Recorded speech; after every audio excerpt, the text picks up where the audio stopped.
Hello my dear friends, आज का ये सेशन काफी ज्यादा इंपॉर्टेंट होने वाला है क्योंकि आज हम यूपी जीके के प्रीवियस ईयर के मोस्ट इंपॉर्टेंट 100 एमसीक्यू कवर करेंगे। और ये वो एमसीक्यू हैं जो बार बार डिफरेंट एग्जाम्स में, यूपी के एग्जाम्स में रिपीट होते हैं।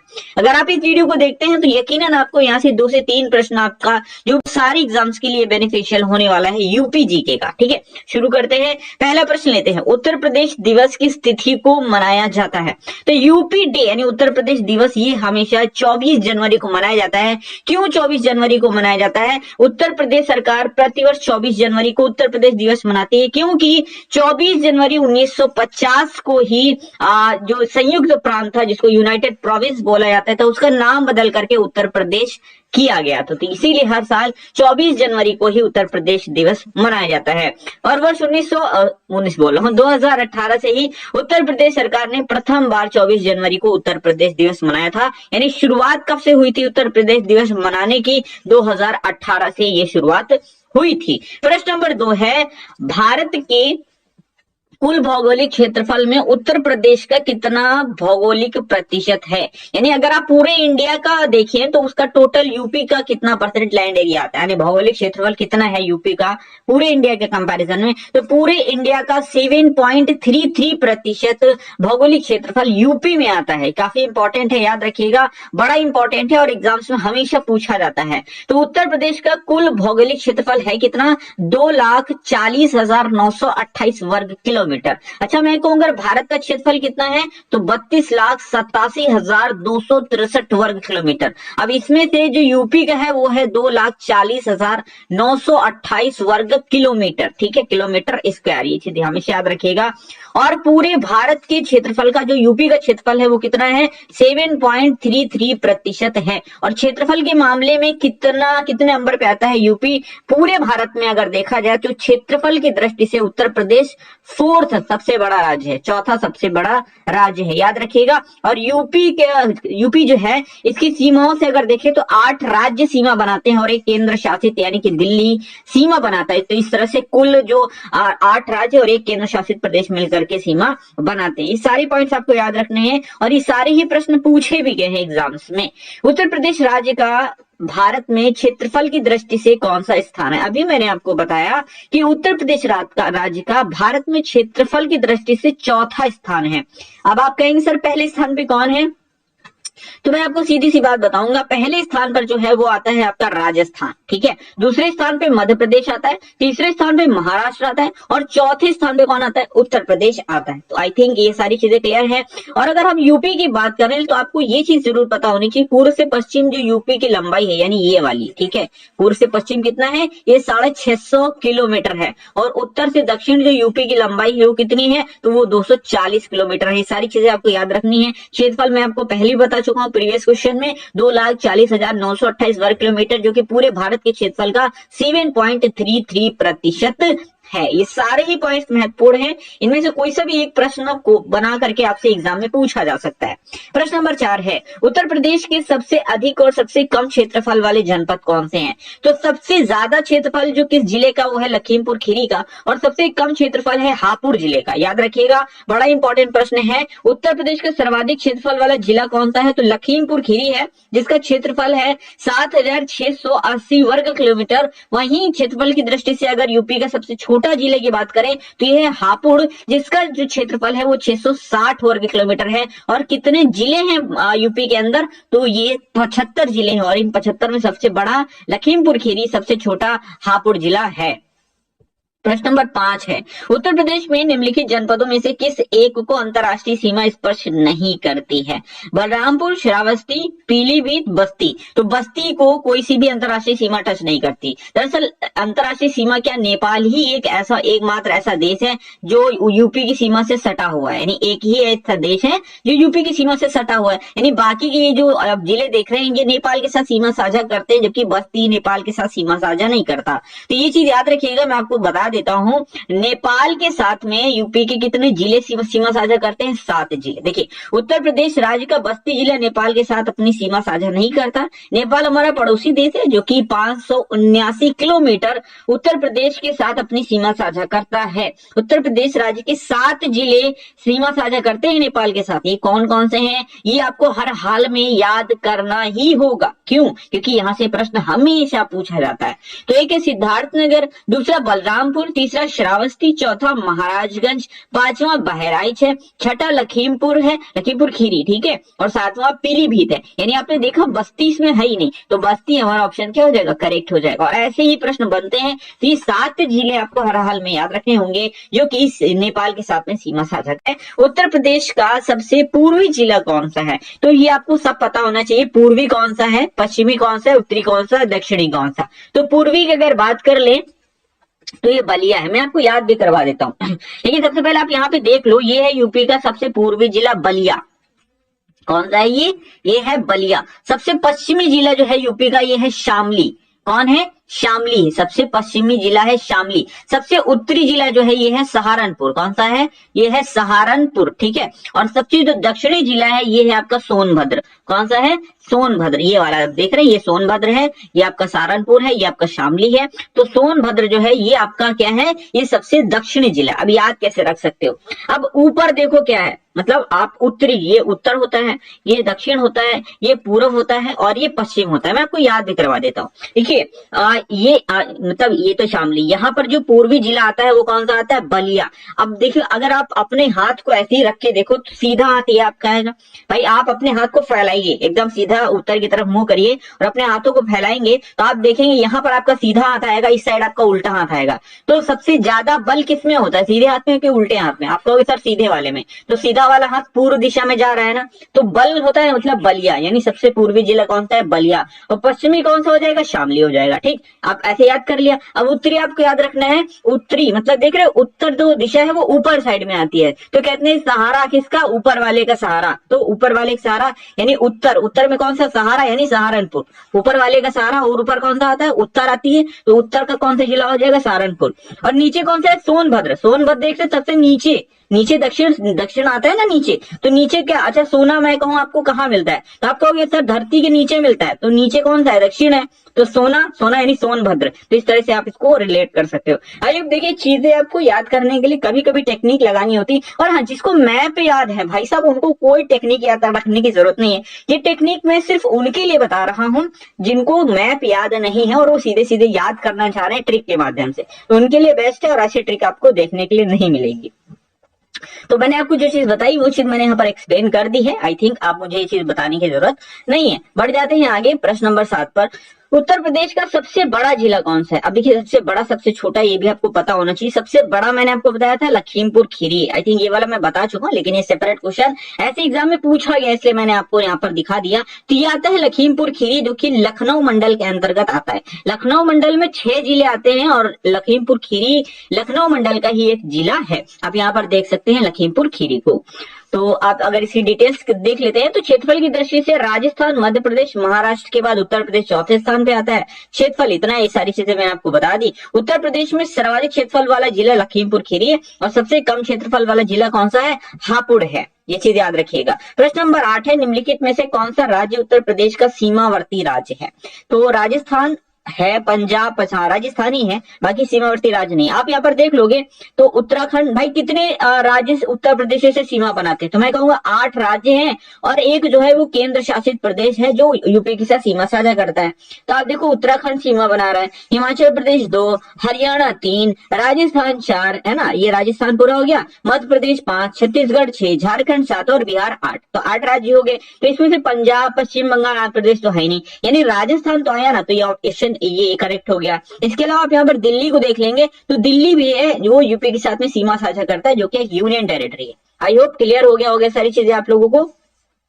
अब अगर आप इसका विस्तार देख लें, अक्षांशीय और देशांतरी विस्तार, तो उत्तर प्रदेश भारत के उत्तर मध्य में अवस्थित एक सीमांत राज्य है, जिसकी ग्लोब पर स्थिति 23 डिग्री 52 मिनट उत्तरी अक्षांश से लेकर के 30 डिग्री 24 मिनट उत्तरी अक्षांश है। और वहीं पूर्वी अगर देशांतरी विस्तार देखें तो 77 डिग्री 5 मिनट पूर्वी देशांतर से 84 डिग्री 39 मिनट पूर्वी देशांतर के मध्य उत्तर प्रदेश जो है वो स्थित है। ठीक है, और ये कितने राज्यों से सीमा बनाता है? 8 राज्यों से, मैंने आपको दिखा दिया है। और एक केंद्र शासित प्रदेश दिल्ली से सीमा बनाता है। और किस देश से सीमा बनाता है? तो नेपाल के साथ में सीमा बनाता है। किससे? नेपाल के साथ में। और उत्तर प्रदेश के कितने जिले नेपाल से सीमा साझा करते हैं? तो 7 जिले जो है वो नेपाल के साथ में उत्तर प्रदेश के सीमा साझा करते हैं। ये सारे पॉइंट्स आपको मेमोरी में आपकी सेट हो जाने चाहिए। प्रश्न नंबर 9 है, कब संयुक्त प्रांत का नाम बदल करके उत्तर प्रदेश किया गया? मैंने पहला ही प्रश्न आपसे लिया था, आपको प्रश्न दिया था कि यूपी डे उत्तर प्रदेश दिवस कब मनाया जाता है। तभी मैंने आपको बताया था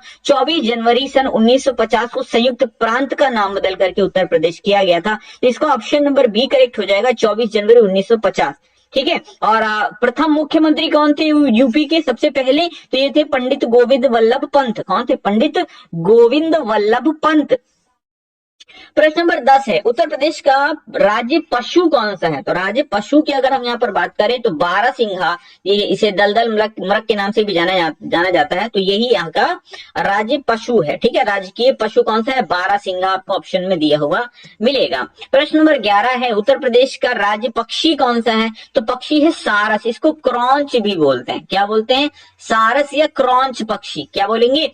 सारस या क्रॉन्च पक्षी। आप यहाँ पर देख भी सकते हैं। तो उत्तर प्रदेश राज्य का राजकीय पक्षी सारस या क्रॉन्च है, जो कि गंगा के मैदानी भागों में, भारत के उत्तरी और उत्तर पूर्वी भागों में सामान्यतः पाया जाता है। तो कौन सा है? सारस या क्रॉन्च पक्षी है।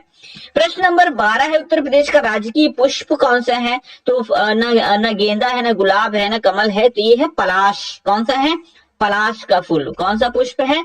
पलाश का पुष्प है। ठीक है, याद रखिएगा, मैंने आपको दिखा भी दिया। चलिए अब हम कुछ एक साथ कवर कर लेते हैं। जैसे राजकीय पशु पूछा जाए तो आप बताएंगे बारहसिंगा, पक्षी पूछा जाए सारस या क्रॉन्च, राजकीय वृक्ष पूछा जाएगा तो अशोक का बताइएगा, बरगद या पीपल का मत बताइएगा। राजकीय खेल पूछा जाएगा तो हॉकी है। राजकीय चिन्ह आपको पता होना चाहिए, एक वृत्त में 2 मछली होती है और एक तीर। ये क्या है? ये राजकीय चिन्ह है, जिसे 1938 में स्वीकृत किया गया था। इसके बारे में हम आगे भी चर्चा करेंगे। प्रश्न नंबर 13 है, उत्तर प्रदेश में कुल कितने जिले हैं? तो उत्तर प्रदेश में 75 जिले हैं। अब आप ये मत समझिएगा कि इतना आसान प्रश्न है, पूछा नहीं गया। जी हाँ, पूछा जा चुका है ये प्रश्न भी। तो टोटल जिले 75 हैं। मंडल पूछा जाए तो आपको बताना 18 है। और राजधानी क्या है? तो लखनऊ जो है वो उत्तर प्रदेश की राजधानी है। प्रश्न नंबर 14 है, बुंदेलखंड आर्थिक क्षेत्र में जनपदों की संख्या कितनी है? तो बुंदेलखंड आर्थिक क्षेत्र में जनपदों की संख्या जो है वो 7 है। कितनी है? 7 है। तो आप देखेंगे 7 कौन कौन से जिले हैं? चित्रकूट है, बांदा है, महोबा है, हमीरपुर है, जालौन है, और झांसी है, ललितपुर है। ये जो भूभाग है ये बुंदेलखंड कहलाता है। देखिए, अगर यहाँ पर आर्थिक क्षेत्रों की बात करें तो यूपी के आर्थिक क्षेत्रों को कुल 4 पार्ट्स में बांटा गया। ठीक है, एक है पूर्वी भाग, एक है पश्चिमी भाग, एक है मध्य भाग और एक है बुंदेलखंड वाला भाग। ठीक है, तो यहाँ पर बुंदेलखंड वाले भाग की बात करें तो बुंदेलखंड आर्थिक क्षेत्र में 7 जिले आते हैं। बाकी इनके विषय में चर्चा हम आगे करेंगे। अगला प्रश्न लेते हैं, उत्तर प्रदेश का कौन सा क्षेत्र आद्य कल्प की प्राचीनतम शैलों से निर्मित है? ये प्रश्न बहुत बार पूछा गया है, तो इसका जो सही जवाब है वो बुंदेलखंड हो जाएगा। तो उत्तर प्रदेश का बुंदेलखंड क्षेत्र आद्य कल्प की प्राचीनतम शैलों से निर्मित है। बुंदेलखंड मध्य भारत का एक प्राचीनतम क्षेत्र है। इसका विस्तार उत्तर प्रदेश और मध्य प्रदेश में भी है। और इसका प्राचीन नाम जो है जेजाक भुक्ति था। क्या था? जेजाक भुक्ति था। याद रखिएगा, पूछा जा सकता है। प्रश्न नंबर 16 है, उत्तर प्रदेश सरकार ने किस ऐतिहासिक स्मारक से जुड़वा मछली का राजकीय चिन्ह अंगीकार किया? मैंने आपको बताया था राजकीय चिन्ह में जुड़वा मछली यानी 2 मछलियां इस तरह से बनी हुई हैं। तो ये जो मछली का चिन्ह है ये लिया कहां से गया था? तो ये रूमी गेट से लिया गया है। कहां से? रूमी गेट यानी रूमी दरवाजा। ये लखनऊ में ही है। कहाँ है? लखनऊ में ही है। अगर आप कभी इमामबाड़ा गए होंगे तो शायद आपने उसी साइड में रूमी गेट भी यहाँ पर देखा होगा। फिलहाल के लिए तो अभी यहाँ पर मरम्मत का काम चल रहा है, क्योंकि अभी मैं रिसेंटली अभी 2-3 दिन पहले इधर गया था, तो यहाँ पर कुछ मरम्मत का काम भी चल रहा है, रिनोवेशन का काम चल रहा है रूमी गेट पर। तो उत्तर प्रदेश सरकार ने लखनऊ के रूमी दरवाजा ऐतिहासिक स्मारक से जुड़वा मछली का राजकीय राज्य चिन्ह अंगीकार किया है। रूमी दरवाजा लखनऊ के प्रमुख पर्यटन स्थलों में से एक है। इसका निर्माण नवाब आसफुद्दौला ने सन 1784 में करवाया था, याद रखिएगा। ये है राजकीय चिन्ह, और ये जो मछली का चिन्ह है ये कहां से लिया गया? रूमी दरवाजे से लिया गया है। किसने बनवाया था? आसिफुद्दौला ने। ये प्रश्न एग्जाम में पूछा जा चुका है। रूमी गेट का निर्माण किसने करवाया था? आसिफुद्दौला ने 1784 में करवाया था, याद रखिएगा। मैं सारी डिटेल्स इसीलिए बताता हूँ ताकि प्रश्न कहीं से भी पूछा जाए, एटलीस्ट आप उसका जवाब दे पाओ, क्योंकि आपने डिटेल में पढ़ रखा है। नोएडा उत्तर प्रदेश के किस जिले में अवस्थित है? ये भी प्रश्न एग्जाम में कई बार पूछा गया, तो गौतम बुद्ध नगर इसका सही जवाब हो जाएगा। तो नोएडा अर्थात new Okhla industrial development authority, ये नोएडा का फुल फॉर्म है, याद रखिएगा। क्या है? New Okhla industrial development authority. Uttar Pradesh के गौतम बुद्ध नगर जिले में अवस्थित है, या राष्ट्रीय राजधानी क्षेत्र का उपनगर भी है, यानी एनसीआर का भी पार्ट है ये, है ना।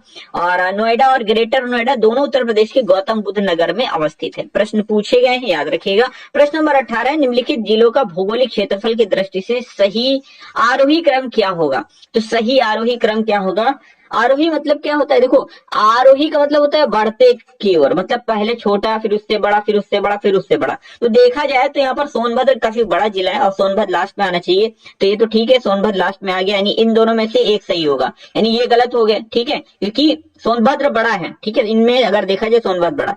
गौतम बुद्ध नगर वैसे तो बाराबंकी से छोटा है, तो गौतम बुद्ध नगर पहले आएगा, बाराबंकी बाद में आएगा। तो ऑप्शन नंबर सी। अगर आपको एक दो जिले भी याद है तो आप इजिली कर पाओगे, ठीक है। तो इस तरह से आपको, और ये मत समझिएगा कि सर ने ऐसे दे दिया उठा के, ये प्रश्न एग्जाम में पूछे गए हैं, तो ध्यान से देखिएगा। गौतम बुद्ध नगर छोटा, उससे बड़ा बाराबंकी, उससे बड़ा मिर्जापुर और उससे बड़ा सोनभद्र है। इसका मैंने यहाँ पर क्षेत्रफल भी मेंशन कर दिया ताकि आप समझ सकें कि कौन सा जिला कितना बड़ा है। इस तरह के क्वेश्चन पूछे जाते हैं, थोड़ा डिफिकल्ट होते हैं, लेकिन एक दो प्रश्न जो ज्यादा रिपीट हुए हैं मैंने उनको यहाँ पर इंक्लूड कर दिया ताकि अगर दोबारा से रिपीट हो जाए एग्जाम में तो एटलीस्ट आप उनको कर पाएंगे। प्रश्न नंबर 19, सोनभद्र जिले को स्पर्श करती है। सोनभद्र जिले को कितने राज्यों की सीमाएं स्पर्श करती हैं? तो मैं अगर आपको बताऊं तो 4 राज्यों की सीमाएं सोनभद्र से स्पर्श करती है। मैं आपको दिखा भी देता हूं। उत्तर प्रदेश सोनभद्र 4 राज्यों की सीमाओं से लगा हुआ है। आप यहाँ पर देखोगे तो मैं, ये सोनभद्र है, ठीक है, ये सोनभद्र है। अब एक आप मध्य प्रदेश हो गया, दूसरा छत्तीसगढ़ हो गया, तीसरा झारखंड हो गया, चौथा बिहार हो गया। समझ गए ना कितने हैं? 4 है। मैप के माध्यम से चीजें आपको हमेशा के लिए याद रहेंगी। तो सोनभद्र को 4 राज्यों की सीमाएं टच करती हैं। प्रश्न नंबर 20 है, उत्तर प्रदेश राज्य का कौन सा जिला नेपाल के साथ अपनी सीमा साझा नहीं करता है? पीलीभीत करता है, श्रावस्ती करता है, महाराजगंज करता है, सीतापुर नहीं करता। मैंने आपको 7 जिले बताए थे जो नेपाल के साथ में सीमा साझा करते हैं। ये सातों आपको याद रखने हैं, क्योंकि क्वेश्चन ऐसे ही आएगा, कोई सा एक ऐसा जिला दे देगा जो सीमा साझा नहीं करता होगा। प्रश्न आप तभी कर पाओगे जब आपको 7 के 7 जिले याद होंगे। तो 579 किलोमीटर की सीमा साझा करता है उत्तर प्रदेश नेपाल के साथ में, और इसमें 7 जिले आते हैं। कौन कौन से? सिद्धार्थनगर, बलरामपुर, श्रावस्ती, महाराजगंज, बहराइच, लखीमपुर खीरी और पीलीभीत। ये 7 जिले आप 7 बार पढ़ लो, आपको याद हो जाएंगे, क्योंकि यहाँ से प्रश्न जरूर से जरूर पूछा जाता है। प्रश्न नंबर 21 है, उत्तर प्रदेश की सीमा भारत के कितने राज्यों से टच करती है? तो 8 राज्यों से टच करती है। ध्यान रहे, ये प्रश्न लेखपाल के एग्जाम में पूछा गया था। अभी 2022 में जो लेखपाल का मेंस का एग्जाम हुआ था उसमें प्रश्न पूछा गया था। काफी सारे एस्पिरेंट्स ने 9 लगाया था, क्योंकि उन्होंने कहा कि राज्य और केंद्र शासित प्रदेश तो कुल मिलाकर के 9 हो गया, लेकिन सही जवाब 8 होगा, क्योंकि राज्य की ही बात की गई है, केंद्र शासित प्रदेश की बात नहीं की गई है। तो 8 राज्यों के साथ सीमा साझा करता है कौन? उत्तर प्रदेश। और अगर केंद्र शासित प्रदेश को इंक्लूड कर दें तो टोटल 9 हो जाते हैं। 8 राज्य मैंने आपको बताए भी थे, उत्तराखंड, हिमाचल प्रदेश, हरियाणा, राजस्थान और मध्य प्रदेश, छत्तीसगढ़, झारखंड और ये बिहार। और एक देश है जिसके साथ सीमा साझा करता है उत्तर प्रदेश, नेपाल के साथ में। अगला प्रश्न है, निम्नलिखित राज्यों में से किसी से उत्तर प्रदेश की सीमा नहीं लगती है? राजस्थान, झारखंड, हरियाणा, महाराष्ट्र। झारखंड, हरियाणा, आप देख रहे हो ना, राजस्थान से लग रही है, ठीक है। अब आपको अगर मैप याद है, आप देखो कैसे आप लगा पाओगे। राजस्थान से लग रही है, झारखंड से आपको सर लग रही है, फिर हरियाणा से कहोगे तब भी लग रही है, मतलब महाराष्ट्र से सीमा नहीं लग रही है। तो ऑप्शन नंबर डी करेक्ट होगा। तो ये होगा आपका मैप को याद करने का फायदा। अगर आप 2-3 बार, 4 बार, 5 बार मैप को ही देखते रहोगे इस तरह से क्वेश्चन करते करते, तो काफी सारी चीजें आपको ऐसे ही याद हो जाएंगी। और मैं आपको रिकमेंड करूंगा आप एक आध बार मैप जरूर ध्यान से पढ़ो, ठीक है। निम्नलिखित में कौन सा जिला उत्तर प्रदेश के बुंदेलखंड क्षेत्र से संबंधित है? तो बुंदेलखंड क्षेत्र से कौन सा जिला संबंधित है? तो ये है आपका महोबा। कौन सा है? महोबा है। तो ध्यान से देखिएगा, मैंने आपको बताया था बुंदेलखंड आर्थिक क्षेत्र से इसमें 7 जिले आते हैं, चित्रकूट, बांदा, महोबा, हमीरपुर, जालौन, झांसी, ललितपुर। तो ये भी आपको याद रखना है, बुंदेलखंड क्षेत्र से काफी ज्यादा प्रश्न पूछे जा रहे हैं। प्रश्न नंबर 24 है, निम्नलिखित में कौन सा देश भारतीय राज्य उत्तर प्रदेश से सीमा साझा करता है? तो कौन सा देश? तो भाई नेपाल सीमा साझा करता है, सीधी सी बात है, मैंने आपको बताया भी। और नेपाल के साथ 7 जिले यूपी के सीमा साझा करते हैं। अगला प्रश्न है, प्रश्न नंबर 25 है, निम्नलिखित में से किस जिले को राष्ट्रीय राजधानी क्षेत्र यानी एनसीआर के 23वें जिले के रूप में शामिल किया गया है? ये प्रश्न कई बार एग्जाम में पूछा गया। तो ये यूपी का है शामली जिला। कौन सा है? यूपी का शामली जिला, ये एनसीआर में 23वें जिले के रूप में शामिल किया गया था। ध्यान से देखिएगा, राष्ट्रीय राजधानी क्षेत्र जिसको एनसीआर यानी नेशनल कैपिटल रीजन इसका फुल फॉर्म होता है, 23वें जिले के रूप में उत्तर प्रदेश के शामली जिले को शामिल किया गया, जो कि यूपी का सबसे पश्चिमी जिला भी है। उत्तर प्रदेश वर्तमान में अगर देखें तो यूपी के 8 जिले जैसे मेरठ, मुजफ्फरनगर, गाजियाबाद, गौतम बुद्ध नगर, बुलंदशहर, बागपत, हापुड़, शामली, ये एनसीआर में शामिल हैं। एनसीआर में उत्तर प्रदेश, राजस्थान, हरियाणा और दिल्ली के क्षेत्रों को शामिल किया गया। ये भी याद रखिएगा, कहाँ कहाँ के क्षेत्रों को? तो उत्तर प्रदेश, राजस्थान और हरियाणा के क्षेत्रों को दिल्ली एनसीआर में शामिल किया गया है। प्रश्न नंबर 26 है, उत्तर प्रदेश के निम्नलिखित जिलों में से किसकी सीमा नेपाल के साथ लगती है? तो भाई बालिया की नहीं लगती है, बस्ती की, गोरा नहीं, महाराजगंज की लगती है। कहाँ की लगती है? महाराजगंज की लगती है। तो ऑप्शन नंबर बी यहाँ पे करेक्ट हो जाएगा। तो उत्तर प्रदेश की सीमा भारत के 8 राज्यों से और एक केंद्र शासित प्रदेश से लगती है। बार बार मैं आपको वही बता रहा हूँ, क्योंकि ऐसे ही प्रश्न घुमा घुमा के आते हैं। तो नेपाल के साथ महाराजगंज की सीमा साझा करती है। ठीक है। प्रश्न नंबर 27, निम्नलिखित में से कौन सा सुमेलित नहीं है? लखीमपुर खीरी अधिकतम भौगोलिक क्षेत्रफल यानी सबसे बड़ा है, ठीक है, तो सुमेलित नहीं है, तो ये तो सही है भाई, सुमेलित तो कोई दिक्कत नहीं। सोनभद्र अधिकतम वन आच्छादित क्षेत्र, हाँ सबसे ज्यादा वन क्षेत्र भी सोनभद्र में है। सीतापुर न्यूनतम भौगोलिक क्षेत्रफल, यही गलत है, यानी इस क्वेश्चन के अकॉर्डिंग ये सही है, लेकिन ये पॉइंट गलत है, सुमेलित नहीं है। सबसे छोटा जिला सीतापुर नहीं है भाई साहब, सबसे छोटा जिला हापुड़ है। कौन सा है? हापुड़ जो है वो सबसे छोटा जिला है। संत रविदास नगर न्यूनतम वन आच्छादित क्षेत्र, यानी सबसे कम वन कहां पर है? तो संत रविदास नगर में। तो ये वाला ऑप्शन सी सही होगा। तो इस तरह से आपको प्रश्न पूछे जा सकते हैं, और ऐसे क्वेश्चन आप तभी कर पाओगे जब आपको पूरी जानकारी हो। प्रश्न नंबर 28 है, उत्तर प्रदेश का निम्नलिखित में से कौन सा जिला क्षेत्रफल की दृष्टि से सबसे छोटा है? हापुड़ सबसे छोटा है। कौन सा है? हापुड़ सबसे छोटा है। इसका क्षेत्रफल है 660 वर्ग किलोमीटर। ठीक है, कितना है? 660 वर्ग किलोमीटर। और लखीमपुर खीरी का कितना है? तो 7680 वर्ग किलोमीटर, याद रखिएगा। प्रश्न नंबर 29 है, यूपी के निम्नलिखित जनपदों में कौन उत्तराखंड, हरियाणा और हिमाचल प्रदेश के साथ सीमा साझा करता है? यानी 3 राज्यों के साथ में सीमा साझा करता है। तो वैसे मैं आपको बताऊं, सहारनपुर इसका सही जवाब होगा, क्योंकि सहारनपुर जो है ये ऊपर साइड में स्थित है, यहाँ पर। ठीक है, और यहाँ पर आप देखेंगे तो हरियाणा, हिमाचल प्रदेश और उत्तराखंड तीनों ही सहारनपुर के साथ में सीमा साझा करते हैं। प्रश्न नंबर 30 है, उत्तर प्रदेश के राजकीय चिन्ह में नहीं है। तो राजकीय चिन्ह ये है, इसमें मछलियां हैं, धनुष भी है, आप देख रहे हैं धनुष भी है, तीर भी है, मोर तो नहीं है। तो ऑप्शन नंबर डी यहाँ पर सही हो जाएगा, इसमें मोर नहीं है। प्रश्न नंबर 31 है, उत्तर प्रदेश का राजकीय पक्षी कौन सा है? तो सारस या क्रॉन्च पक्षी है, ये तो मैं आपको बता भी चुका हूँ। और अगर आप देखें, राजकीय पशु है बारहसिंघा, पक्षी है सारस या क्रॉन्च, वृक्ष है अशोक का, पुष्प है पलाश का, खेल है हॉकी, राजकीय चिन्ह है 1 वृत्त 2 मछली और 1 तीर धनुष। उत्तर प्रदेश के अंबेडकर नगर जिले के जिला मुख्यालय कहाँ पर है? तो देखिए 75 जिले हैं यूपी के अंदर, कितने? 75 जिले, और हर जिले का अपना जिला मुख्यालय। लेकिन और जितने भी जिले उनका जिला मुख्यालय वही है, लेकिन कुछ का चेंज है। तो जो चेंज वाले वो आपको याद रखना है। जैसे अंबेडकर नगर जिले के जिला मुख्यालय कहाँ है? अकबरपुर में है। गौरीगंज की अगर आप बात करें तो अमेठी का जो जिला मुख्यालय है वो कहाँ है? वो गौरीगंज में है। रॉबर्ट्सगंज अगर इसकी बात करें तो जो सोनभद्र है, कौन सा? सोनभद्र जिला, उसका जो जिला मुख्यालय है वो कहां पर है? वो रॉबर्ट्सगंज में है। अकबरपुर तो अंबेडकर नगर का अकबरपुर में है। लेकिन आप अकबरपुर माती देखोगे तो कानपुर देहात, क्या अगर आप कानपुर देहात के जिला मुख्यालय की बात करोगे तो उसका जो जिला मुख्यालय है वो कहाँ है? अकबरपुर में है। इसके अलावा मैं आपको कुछ और बता देता हूँ, जैसे जालौन का क्या है? उरई है, संत कबीर नगर का खलीलाबाद है, और कौशाम्बी का मंचनपुर है, भदोही का ज्ञानपुर है, और कुशीनगर का पडरौना है, और सिद्धार्थ नगर का नौगढ़ है, और जालौन का उरई है, फर्रुखाबाद का फतेहगढ़ है, संभल का पवासा है। तो ये सारी चीजें आपको याद रखनी चाहिए। और अगर आपको चाहिए कि सर मैं आपको लिख के बताऊंगी, लिख के अगर मैं बताऊंगा थोड़ा सा टाइम लगेगा, इसलिए मैंने लिख के नहीं बताया, आपको ऐसे ही बता दिया। आप जो है मैं आप लोगों को इसके लिए कुछ नोट्स आपको प्रोवाइड करवा दूंगा यूपीजीके के लिए। उसके लिए आपको चैनल को सब्सक्राइब करना होगा और हमारे टेलीग्राम चैनल से जुड़ना होगा, ताकि वहां पर सारी चीजें आपको प्रोवाइड करवा पाए। ठीक है, वहां पर ये सारी चीजें हम आपको प्रोवाइड करवा देंगे और यहीं से प्रश्न पूछे भी जाते हैं। तो उत्तर प्रदेश का सबसे उत्तरी जिला कौन सा है? तो मैंने आपको बताया था उत्तर में ऊपर होता है उत्तर, तो ऊपर वाले सहारा कौन? सहारनपुर। कौन सा? सहारनपुर। अब मैं आपको प्रैक्टिस भी करवाऊंगा। देखिए सहारनपुर आ गया। प्रश्न नंबर 34 है, उत्तर प्रदेश राज्य का पुनर्गठन कब हुआ था? तो यूपी के पुनर्गठन की बात हो रही है, यहाँ पर स्थापना की बात नहीं हो रही। तो पुनर्गठन जो है वो 1 नवंबर 1956 को हुआ था। ये प्रश्न बहुत याद मतलब पूछा जाता है, इसलिए इसको हर हाल में आपको याद रखना है। ठीक है, 24 जनवरी सन 1950 को जो है यूनाइटेड प्रोविंस का नाम बदल करके उत्तर प्रदेश नाम रखा गया था। यूपी की स्थापना एक तरह से हुई थी, लेकिन पुनर्गठन की बात करेंगे तो 1 नवंबर 1956 को हुआ था। प्रश्न नंबर 35 है, उत्तर प्रदेश के कितने जिलों को काटकर उत्तराखंड का निर्माण किया गया था? ये प्रश्न भी कई बार पूछा गया, लेकिन अब देखो थोड़ा डिफिकल्ट है। कितने जिलों को काटकर? तो 13 जिलों को काट करके उत्तराखंड का निर्माण किया गया था। अगला प्रश्न भी इसी से रिलेटेड है, कब उत्तर प्रदेश के 13 जिलों को काटकर उत्तराखंड का निर्माण किया गया था? आ गया ना थोड़ा सा डिफिकल्ट क्वेश्चन। आपको बताना है 9 नवंबर सन 2000 को उत्तराखंड अलग किया गया था उत्तर प्रदेश के। कितने जिलों को काटा गया था?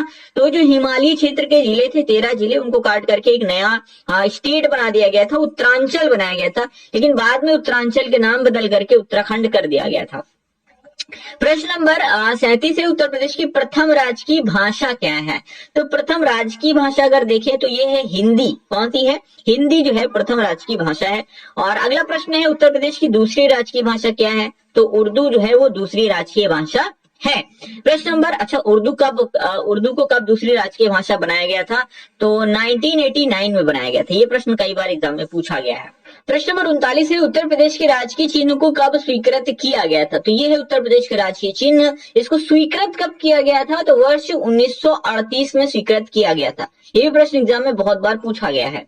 प्रश्न नंबर 40 है, राष्ट्रीय राजधानी क्षेत्र एनसीआर में उत्तर प्रदेश के कितने जिले शामिल है? मैं आपको बताया था कितने जिले? 8 जिले शामिल हैं। कौन कौन से हैं ये आपको पता होना चाहिए। मेरठ है, बुलंदशहर है, मुजफ्फरनगर है, गौतम बुद्ध नगर है, शामली है, गाजियाबाद है, बागपत है और हापुड़ है। तो 8 जिले एनसीआर में शामिल हैं। प्रश्न नंबर 41 है, उत्तर प्रदेश राज्य विधानसभा का गठन कब हुआ था? तो उत्तर प्रदेश राज्य विधानसभा का गठन जुलाई 1937 को हुआ था। ये प्रश्न एग्जाम में कई बार पूछा गया है। प्रश्न नंबर 42 है, उत्तराखंड बनने से पहले उत्तर प्रदेश राज्य विधानसभा सदस्यों की संख्या कितनी थी? तो उत्तराखंड तो 9 नवंबर सन 2000 में बना था। उससे पहले अगर देखा जाए तो विधानसभा सदस्यों की संख्या कितनी थी? तो वो थी 425। कितनी थी? 425 थी। लेकिन अगर पूछा जाए उत्तराखंड बनने से पहले उत्तर प्रदेश राज्य विधान परिषद सदस्यों की संख्या कितनी थी? तब आप बताएंगे 108 थी। कितनी थी? विधान परिषद सदस्यों की संख्या, क्योंकि यूपी द्विसदनात्मक है, विधानसभा और विधान परिषद दोनों है। तो उत्तराखंड बनने से पहले विधानसभा सदस्यों की संख्या 425 थी, विधान परिषद सदस्यों की संख्या 108 थी। लेकिन वर्तमान में कुछ चेंज आ गया। तो अगर वर्तमान के प्रोस्पेक्ट से देखें तो उत्तर प्रदेश राज्य विधानसभा निर्वाचित सदस्यों की संख्या कितनी है?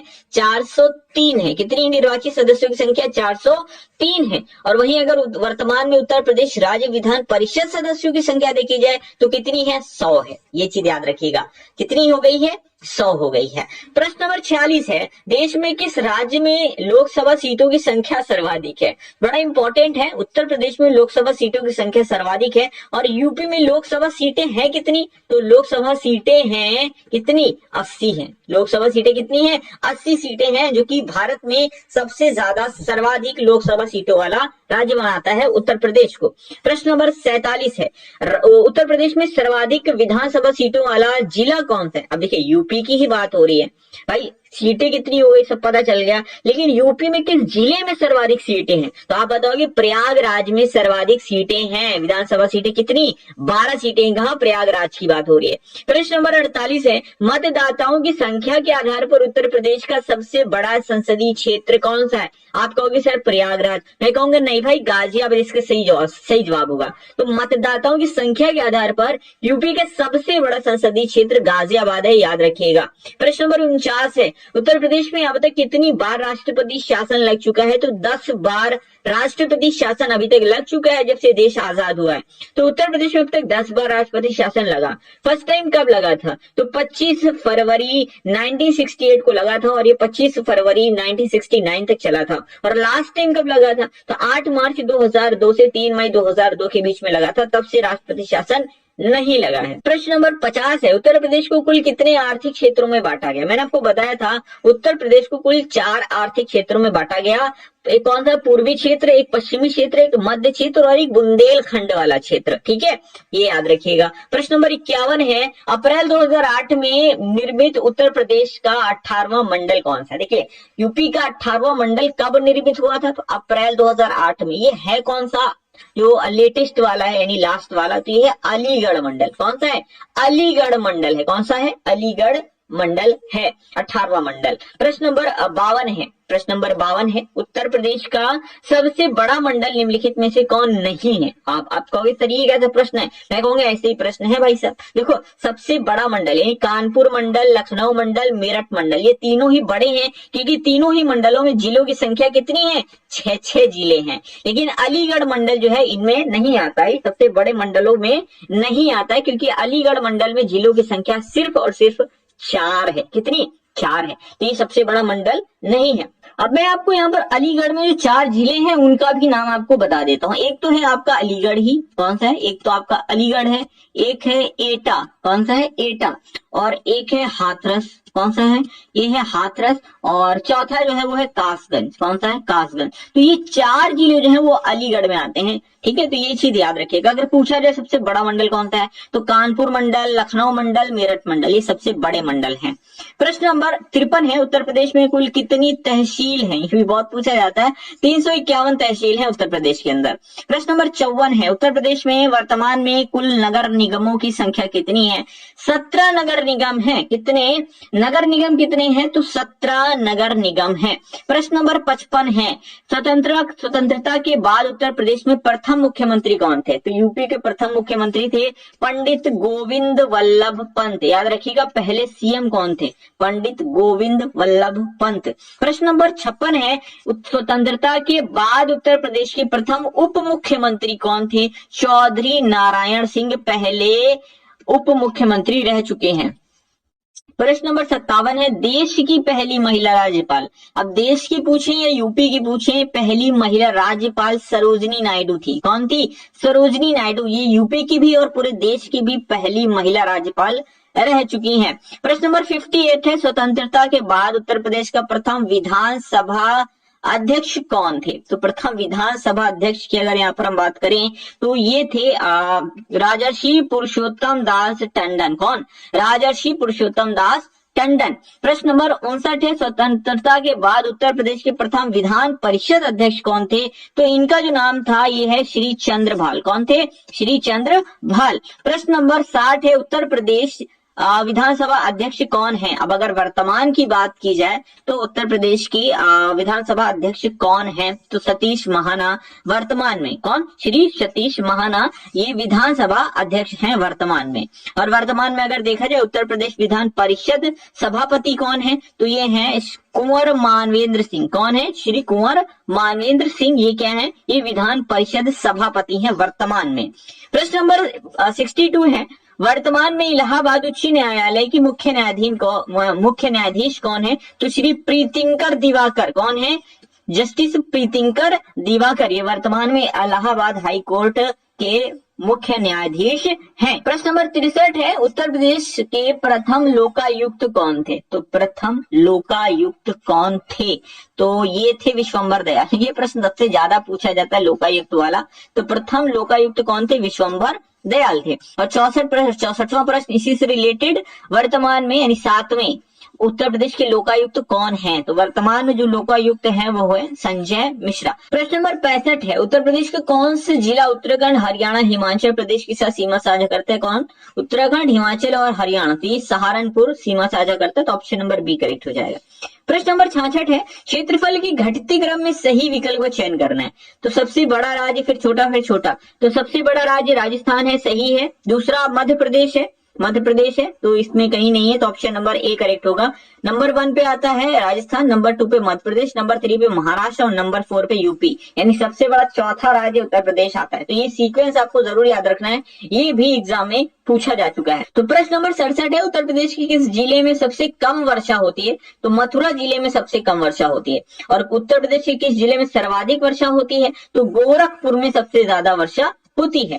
प्रश्न नंबर 69 है, सोनभद्र जिले को कितने राज्य स्पर्श करते हैं? तो सोनभद्र यहाँ पर है, यानी 1 2 3 4, तो 4 जिले जो है वो टच करते हैं, मतलब 4 राज्य सोनभद्र से सीमा साझा करते हैं, जिले नहीं राज्य। प्रश्न नंबर 70 है, उत्तर प्रदेश में सर्वाधिक वर्षा वाला क्षेत्र कौन सा है? इस तरह से अगर प्रश्न पूछा जाए तो आप बताइएगा तराई क्षेत्र जो है यूपी का सर्वाधिक वर्षा वाला क्षेत्र है। सारे ही प्रीवियस ईयर क्वेश्चंस हैं। उत्तर प्रदेश में एकमात्र तेल रिफाइनरी कहां पर है? तो मथुरा में एकमात्र तेल रिफाइनरी है उत्तर प्रदेश की। प्रश्न नंबर 72 है, मुरादाबाद किसके लिए प्रसिद्ध है? हाँ, ये इस तरह के जो ओडीओपी वाले आते हैं ना, और कौन सा उद्योग कहाँ के लिए प्रसिद्ध है, ये बहुत पूछा जाता है। तो मुरादाबाद जो है वो धातु की कलाकृतियों के लिए काफी प्रसिद्ध है। कौन सी? धातुओं की कलाकृतियों के लिए मुरादाबाद काफी ज्यादा प्रसिद्ध है। चिकनकारी के लिए तो लखनऊ बहुत फेमस है। कौन? लखनऊ जो है वो चिकनकारी के लिए काफी फेमस, चिकन खाने वाला नहीं, कपड़े वाले की बात हो रही है। हमारे यहाँ लखनऊ में चिकन खाते भी हैं और चिकन पहनते भी हैं। अगला प्रश्न है 73, उत्तर प्रदेश के किस जिले को पीतल नगरी के नाम से जाना जाता है? मुरादाबाद को ही पीतल नगरी के नाम से जाना जाता है।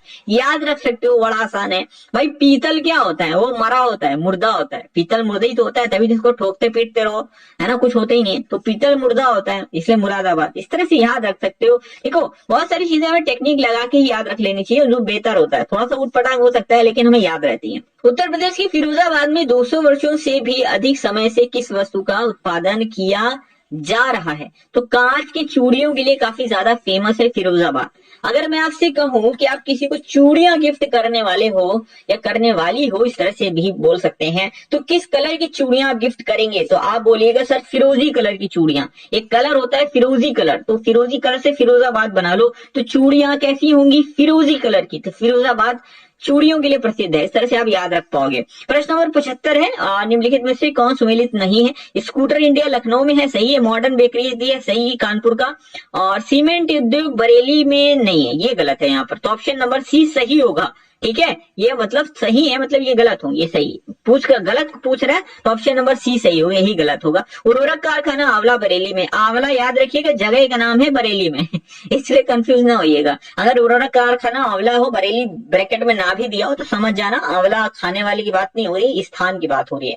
तो अच्छा, सीमेंट जो है वो चुर्क और डल्ला, क्या सीमेंट उद्योग के लिए जो फेमस है वो है चुर्क और डल्ला। चुर्क एंड डल्ला, क्या चुर्क एंड डल्ला सीमेंट उद्योग के लिए काफी ज्यादा फेमस है। ये चीज आपको याद रखनी चाहिए। अच्छा, ये कहां पर है? आप बताओ, ये किस जिले में है? चुर्क और डल्ला किस जिले में है? ये चीज मैं आपको नहीं बताता। आप कमेंट बॉक्स में कमेंट करके बताओ, अगर किसी को पता हो मैं उसका कमेंट जो है पिन कर दूंगा। अगला प्रश्न लेते हैं, प्रश्न नंबर 76, उत्तर प्रदेश राज्य का चर्म विकास और विपणन निगम लिमिटेड कहाँ है? ये प्रश्न बहुत बार पूछा जाता है और लोग इसमें कानपुर मान के चले आते हैं और हो जाता है गलत। इसका जो सही जवाब वो आगरा होगा। क्या होगा? आगरा होगा। उत्तर प्रदेश राज्य चर्म विकास और विपणन निगम जो है वो कानपुर में नहीं है, वो आगरा में है। याद रखिएगा, इसलिए मैंने आपको बता दिया क्योंकि आप भी कानपुर टिक करते हो मत करना, आगरा को टिक करना। निम्नलिखित में से कौन सा सम्मिलित नहीं है? खेल का सामान, हाँ मेरठ सही है। खेल के सामान के लिए मेरठ फेमस है।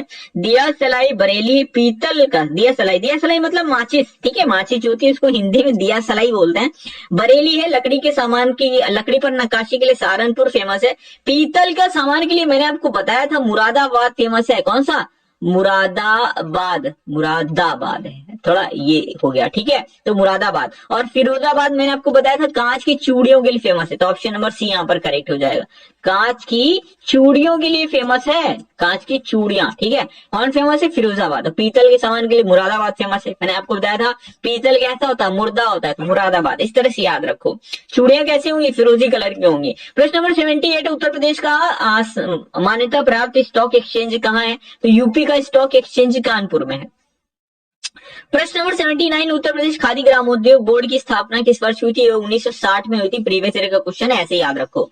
आगे बढ़ जाते हैं। उत्तर प्रदेश में कृत्रिम रबर का कारखाना कहाँ है? बरेली में है, नहीं गाजियाबाद में, बरेली में नहीं है। कहाँ है? गाजियाबाद में है। तो कृत्रिम रबर का जो कारखाना है वो गाजियाबाद में है, बरेली में नहीं है, गलती से निकल गया, मेरी जबान टूट गई। प्रश्न नंबर 81, उत्तर प्रदेश में स्कूल ऑफ पेपर टेक्नोलॉजी, ये बड़ा इंपॉर्टेंट है और ये सहारनपुर इसका सही जवाब होगा। कहाँ? सहारनपुर इसका सही जवाब होगा। तो यहीं पर school of paper technology situated है, यानी कागज जो बनाने के लिए फेमस है ना, वो सहारनपुर ही फेमस है, कागज की लुगदी। प्रश्न नंबर 82 है, उत्तर प्रदेश में कौन सा नगर सुहाग नगरी कहलाता है? तो सुहाग के लिए जरूरी होती है चूड़ियां, चूड़ियां होंगी फिरोजी कलर की, तो फिरोजाबाद यहाँ पर सही जवाब हो जाएगा। अगला प्रश्न है प्रश्न नंबर 83। तो 83 उत्तर प्रदेश के किस शहर को पूर्व का ग्रास कहते हैं? ये भी प्रश्न आई थिंक ये लास्ट ईयर कांस्टेबल के एग्जाम में पूछा गया था। पूर्व का ग्रास कन्नौज को कहते हैं। किसको? कन्नौज जिले को कहते हैं। और कन्नौज किसके लिए फेमस है? तो इत्र के लिए कन्नौज काफी ज्यादा फेमस है। प्रश्न नंबर 84 है, उत्तर प्रदेश में मॉडर्न कोच फैक्ट्री कहां पर है? तो ये रायबरेली में है। कहां पर है मॉडर्न कोच फैक्ट्री? रायबरेली में है। और मॉडर्न कोच फैक्ट्री उत्तर प्रदेश के रायबरेली जिले के लालगंज में है और इसकी स्थापना 2012 में हुई थी। तो कोच फैक्ट्री की बात हो रही है भाई साहब। कोच मतलब जो ट्रेन वगैरह में डब्बे लगे होते कोचेस, उन्हीं की बात हो रही है। तो उनकी फैक्ट्री रायबरेली में है, यूपी के अंदर। प्रश्न नंबर 85, किसके उत्पादन में भारत में उत्तर प्रदेश का प्रथम स्थान है? तो पहले स्थान पे अगर देखा सर्वाधिक अगर उत्पादन की बात करें तो यूपी में अगर देखा था गेहूं है, गन्ना है और आलू है। ठीक है, आलू भी टिक मार लो, मतलब साथ में रख लो, क्योंकि अगर हो सकता है आपको आलू भी ऑप्शन में दे दें। तो गेहूं, गन्ना, आलू, इनके लिए यूपी काफी ज्यादा प्रसिद्ध है, इनका काफी ज्यादा उत्पादन यूपी करता है। प्रश्न नंबर 86 है, उत्तर प्रदेश में परमाणु ऊर्जा केंद्र स्थापित है। तो परमाणु ऊर्जा केंद्र नरौरा में है। कहाँ है? नरौरा कहाँ है? ये बुलंदशहर में है। कहाँ है? बुलंदशहर में है। याद रखिएगा, ये भी पूछा जा चुका है कि नरौरा है कहाँ पर? बुलंदशहर में है। प्रश्न नंबर 87 है, राज्य और परमाणु ऊर्जा संयंत्र हमको बताना है। तो गुजरात काकरापारा है, सही है। सुमेलित नहीं, ये देखना। कर्नाटक का कैगा है, ये भी सही है। राजस्थान का रावतबाटा सही है। उत्तर प्रदेश का नरौरा है। कौन सा है? उत्तर प्रदेश का नरौरा है। तारापुर कहां पर है? ये महाराष्ट्र में है। तारापुर महाराष्ट्र में है। तो ऑप्शन नंबर डी करेक्ट हो जाएगा। यूपी का कौन सा है? नरौरा है। अगला प्रश्न है प्रश्न नंबर 88, उत्तर प्रदेश में वह कौन सा एकमात्र क्षेत्र है जहां तांबा पाया जाता है? तो तांबा जी ललितपुर में पाया जाता है। कहाँ? ललितपुर में तांबा भी पाया जाता है और यूरेनियम भी पाया जाता है। याद रखिएगा, पूछा जाता है यूपी का वो कौन सा जिला है जहां यूरेनियम पाया जाता है? तो यूरेनियम ललितपुर में पाया जाता है और तांबा भी ललितपुर में पाया जाता है। प्रश्न नंबर 89 है, मुंशी प्रेमचंद्र का जन्म कहाँ हुआ था? मुंशी प्रेमचंद, तो इनका जन्म जो है वाराणसी में हुआ था। कहाँ हुआ था? वाराणसी में इनका जन्म हुआ था। प्रश्न नंबर 90 है, आगरा की मोती मस्जिद का निर्माण किसने करवाया था? तो ये शाहजहां ने करवाया था। देखिए सीधी सी बात, आपको सर स्पेशल क्यों कह रहे हो आगरा की मोती मस्जिद? देखिए मोती मस्जिद दो है, एक आगरा में है और एक दिल्ली में है। कहाँ है? मोती मस्जिद दो है, एक आगरा में है, एक दिल्ली में। आगरा में जो है वो निर्माण करवाया था शाहजहां ने, और दिल्ली की जो मोती मस्जिद है उसका निर्माण करवाया था औरंगजेब ने। किसने कराया था? औरंगजेब ने कराया था। लाल किले के अंदर ये मोती मस्जिद है जिसका निर्माण औरंगजेब ने करवाया था। अब आगरा का ताजमहल किसने बनाया? शाहजहां। तो आगरा की मोती मस्जिद भी कौन ही बनाएगा? शाहजहां ही बनाएगा, सीधी सी बात है, याद कर लो, कोई दिक्कत वाली बात नहीं। लेकिन दिल्ली की अगर गलती पूछे तो औरंगजेब बताना, शाहजहां मत बता देना। प्रश्न नंबर 91 है, सूफी कवि अमीर खुसरो का जन्म उत्तर प्रदेश के किस जिले में हुआ था? तो ये अमीर खुसरो की बात करें तो इनका जन्म एटा में हुआ था। कहाँ? एटा जिले में। तो सूफी संत, सूफी कवि रहे हैं अमीर खुसरो। 1253 में इनका जन्म उत्तर प्रदेश के एटा के पटियाली नामक ग्राम में हुआ था। कहाँ? पटिया। ये पूछा गया एग्जाम में बहुत बार, डिफिकल्ट होता है थोड़ा सा करना, इसलिए याद रखो एटा में हुआ था अमीर खुसरो का जन्म। प्रश्न नंबर 92 है, उत्तर प्रदेश के किस जिले को नवाबों का शहर कहते हैं? आपको सर ये तो बड़ा आसान है, लखनऊ को कहते हैं। ये कोई प्रश्न देने की बात है क्या? मैं आपको बताऊं, लास्ट ईयर जो यूपीपी है, यूपी कांस्टेबल का पेपर हुआ था, उसी में ये प्रश्न पूछा गया था। तो आसान भी प्रश्न आ जाते हैं कभी कभी, तो मजा आ जाता है। प्रश्न नंबर 93 है, 14वीं शताब्दी की प्रसिद्ध अटाला मस्जिद उत्तर प्रदेश के किस जिले में है? तो अटाला मस्जिद जौनपुर में है। ये भी पूछा जाता है अटाला मस्जिद कहाँ है? तो अटाला मस्जिद जौनपुर में है और इसको 1408 में इब्राहिम शाह शर्की ने बनवाया था। किसने? इब्राहिम शाह शर्की ने बनवाया था। याद रखिएगा कहाँ? जौनपुर में इसका निर्माण करवाया था इब्राहिम शाह शर्की ने 1408 में। बड़ा इंपॉर्टेंट है, पूछा जाता है। किसे शेरे बलिया के नाम से जाना जाता है? चित्तू पांडे। ये भी प्रश्न बहुत पूछा जाता है और काफी इंपॉर्टेंट है। चित्तू पांडे को शेरे बलिया के नाम से जाना जाता है।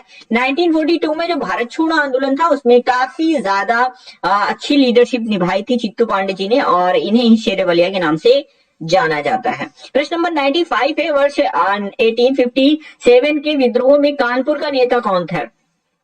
तो कानपुर को लीड किया था नाना साहब ने। कुंवर जगदीश सिंह की बात करें तो इन्होंने बिहार को लीड किया था और नाना साहब ने कानपुर को लीड किया था, है ना। हर कहीं के लीडर अलग अलग था। लखनऊ को बेगम हजरत महल ने लीड किया था। झांसी को किसने लीड किया था? अब आपको पता है, मुझे बताने की जरूरत नहीं, झांसी की रानी लक्ष्मीबाई। कौन उत्तर प्रदेश का लोकगीत नहीं है? तो कौन सा लोकगीत? तेरह ताली, कजरी, सोहर, चैती, सारे हैं यूपी के। तेरह ताली जो है ये राजस्थान का लोकगीत है। कहाँ का है ये? तेरह ताली राजस्थान का है, बाकी सारे के सारे यूपी के हैं। अगला प्रश्न है, कौन सा मंदिर उत्तर प्रदेश में स्थित नहीं है? तो मतलब कौन सा मंदिर उत्तर प्रदेश में स्थित नहीं उत्तर प्रदेश में स्थित है? तो देवगढ़ दशावतार मंदिर यूपी में स्थित है, बाकी यूपी के हैं ही नहीं, सारे के सारे एमपी के हैं। आप देखोगे नचना ठाकुर का मंदिर, तिगवा का विष्णु मंदिर, भूमरा का शिव मंदिर, ये सारे मध्य प्रदेश में है। यहाँ पे नहीं हटा लो, है होगा। तो देवगढ़ ये कहाँ पर है? ललितपुर में। कहाँ? ललितपुर में है ये देवगढ़ का दशावतार मंदिर, याद रखिएगा, बहुत पूछा जाता है। प्रश्न नंबर 98 है, निम्नलिखित में से कौन से लोकगीत सुमेलित नहीं है? चैती मौसमी गीत है, कजरी विवाह मौसमी गीत है, रसिया ब्रज है, सोहर विवाह। ये गलत होगा। सोहर जो होता है वो बच्चे के जन्म पर गाया जाता है। जब बच्चे का जन्म होता है ना, तो जो उत्सव होता है ना, छठी बट्टी जो होती है, क्या मनाते हैं, वही तभी सोहर गाया जाता है। तो याद रखिएगा, एक बार प्रश्न पूछा गया था कि सोहर कब गाया जाता है, तो उसमें ऑप्शन दे दिया, विवाह में गाया जाता है, वर्षा ऋतु में गाया जाता है, बच्चे के जन्म पर गाया जाता है ना, इस तरह से। तो इसका जो सही जवाब है, सोहर बच्चे के जन्म पर गाया जाता है। कब गाया जाता है? जन्म। बाकी चैती मौसमी गीत है, कजरी विवाह मौसमी गीत है, रसिया जो है ये ब्रज का लोकगीत है। तो ये सब सही है, ऑप्शन नंबर डी यहाँ पर गलत हो जाएगा। 99 है, प्रसिद्ध शास्त्रीय गायक भीमसेन जोशी किस घराने से संबंधित है? किराना घराने से। क्या? किराना घराने से। आप इसको याद रख सकते हो, जो भीमसेन है इनकी किराने की दुकान है, इस तरह से आप याद रख लो। थोड़ा सा और लग सकता है, लेकिन भैया भूलोगे कभी नहीं। क्या? जो भीमसेन है इनकी किराने की दुकान है, तो ये किराने घराने से रिलेटेड हो गए। आप हमेशा याद रहेगा, मुझे तो ऐसी याद है। प्रश्न नंबर 100 है, कुछ टेक्निक हम लोग खुद ही बना लेते हैं। मान लो हमें याद कर रहा है तो हम खुद ही बना लेते हैं। बरसाना होली किसके साथ खेली जाती है? तो ये डंडे के साथ खेली जाती है बरसाना होली। आई थिंक बरसाना होली का एग्जांपल अगर आपको देखना है तो आपने एक मूवी आई थी टॉयलेट, कौन सी मूवी आई थी? टॉयलेट नाम की मूवी आई थी अक्षय कुमार की, उसमें बरसाना होली का एक एग्जांपल दिखाया भी था। जो क्या भूमि पेडनेकर जो है एक्ट्रेस, उन्होंने डंडे से मारा था अक्षय कुमार को। तो वो होली होती है, खेलने का तरीका होता है, तो डंडे से खेली जाती है बरसाना होली, याद रखिएगा, बड़ा इंपॉर्टेंट है, पूछा भी जाता है। तो ये थे आज की सारे इंपॉर्टेंट 100 क्वेश्चन, और आगे भी मैं ये सीरीज कंटिन्यू करने वाला हूँ, क्योंकि मैं सिर्फ 100 पे नहीं टिकने वाला, मैं आपको टोटल 500 प्रीवियस ईयर के यूपी जी के स्पेशल की क्वेश्चन प्रोवाइड करवाने वाला। एक प्रश्न आपको दे करके जा रहा हूँ, इसका जवाब आपको कमेंट बॉक्स में टाइप करना है, और चैनल को सब्सक्राइब कर लीजिए ताकि आगे के पार्ट्स भी आपको मिल जाएं, यानी उनका नोटिफिकेशन आप तक मिल जाए। वीडियो कैसे लगा इसके बारे में अपना फीडबैक कमेंट बॉक्स में जरूर टाइप करिएगा, अपने दोस्तों के साथ शेयर करिए, सब्सक्राइब जरूर कर लीजिएगा, लाइक कर दीजिएगा वीडियो को। मिलते हैं अगले वीडियो में। Thank you for watching.